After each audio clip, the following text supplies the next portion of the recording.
അപ്പോൾ എല്ലാവർക്കും നമസ്കാരം. അപ്പോൾ ഞാൻ അടുക്കളയിലൊരു പണി കേട്ടോ, കുട്ടികൾ വരുമ്പോൾ ചപ്പാത്തി ഉണ്ടാക്കാമെന്ന് വിചാരിച്ചിട്ട്, അപ്പോൾ കൂട്ടത്തിൽ കൂടി ഒരു കഥയും കൂടി പറയാമെന്ന് വിചാരിച്ചു.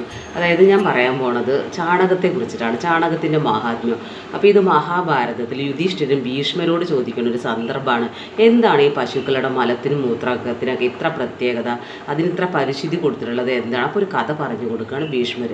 അതായത് ഒരു ദിവസം ലക്ഷ്മി ദേവി അതീവ സുന്ദരിയായിട്ട് വേഷം ധരിച്ച് പശുക്കളുടെ ഇടയിലേക്ക് ചെന്നുത്രേ.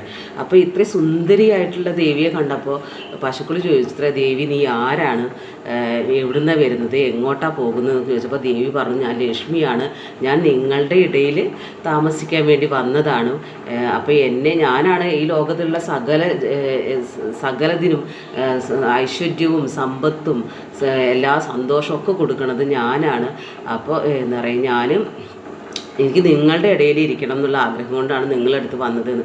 അപ്പോൾ ഗോക്കൾ പറയും, ലക്ഷ്മി ദേവി നീ ലക്ഷ്മിയല്ലേ, അപ്പോൾ നീ ചപലയാണ്, അതായത് നീ എവിടെ സ്ഥിരമായിട്ട് ഇരിക്കില്ല, നീ ഇപ്പോൾ ഒരാളെ കൂടെ ഇരുന്ന് പിന്നെ വേറെ അങ്ങനെ പോകും, അതുകൊണ്ട് ഞങ്ങൾക്ക് നിന്നെ വേണ്ട പറയും. അപ്പോൾ ലക്ഷ്മി ദേവി പറയും, നിങ്ങൾ എന്താണ് ഈ പറയുന്നത്, ഓരോരുത്തരും എന്നെ കിട്ടാൻ വേണ്ടിയിട്ട് എന്തൊക്കെയാണ് ചെയ്യുന്നത്, എന്നിട്ട് ഞാൻ മനസ്സറിഞ്ഞിട്ട് ഞാൻ നിങ്ങളുടെ ഇടയിലേക്ക് വന്നപ്പോൾ നിങ്ങൾ എന്നെ തിരസ്കരിക്കുകയാണോ? അത് പറ്റില്ല, എനിക്ക് നിങ്ങളുടെ ഇടയിൽ ഇരിക്കണം പറയണം. ഞാൻ പശുക്കളിൽ വസിച്ചിട്ടില്ലെങ്കിൽ ഈ ലോകത്തിൽ എവിടെയാണ് ഞാൻ വസിക്കുന്നത് എന്ന് ദേവി ചോദിക്കണം.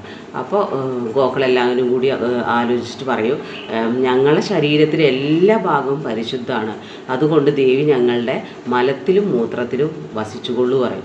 അപ്പോൾ പശുക്കളുടെ ആ ഒരു പറഞ്ഞത് ദേവി സന്തോഷം സ്വീകരിച്ചു. അങ്ങനെ പശുവിൻ്റെ ശരീരത്തിൽ മലത്തിലും മൂത്രത്തിലും ദേവി വസിക്കുന്നു എന്നാണ് പറയണത്. അപ്പോൾ അതുകൊണ്ടാണ് ഇത്രയും ചാണകത്തിന് ഇത്രയും പരിശുദ്ധി കൽപ്പിച്ചിട്ടുള്ളത്. അതാണ് നമ്മളെല്ലാ കാര്യങ്ങൾക്കും ചാണകം എടുത്തിട്ടുള്ളത്. ഇത് മഹാഭാരതത്തിലെ കഥയാണ് കേട്ടോ. അപ്പോൾ എല്ലാവർക്കും ഗുരുവായൂരപ്പൻ്റെ അനുഗ്രഹം ഉണ്ടാവട്ടെ.